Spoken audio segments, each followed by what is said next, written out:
طب ما هو مثلا لو ماما واقفه في المطبخ وبتعمل الاكل او بتعمل حاجه، طب ما هي ماما مش هتكون بصالك.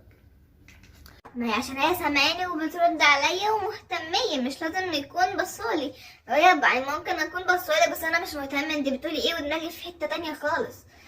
بس طالما هي سامعاني وبترد هحس بالاهتمام ده. يعني اذا انت تقدري تحسي وتفرقي لو بابا او ماما قاعد معايا وبيكلمني، قادره تحسي ده كان مهتم بيكي او مش مهتم بيكي، وقادره تفرقي ان لو ماما في المطبخ واقفين مع بعض نعمل حاجه التلت ساعه وربع ساعه اللي احنا واقفين مع بعض فيهم، قادره تحسي ان ماما مهتميه بيكي ولا لا؟ بنحس بيها، بنحس بيها وبتبان وبتفرق قوي، يعني بتبان في التون وفي الكلام والاهتمام وكده، بنحس بيها جدا. شفتوا؟ لان جه يقول ما انا بقعد معاها انا بسمع معاها، بس ابنك او بنتك قادر يحس اذا كنت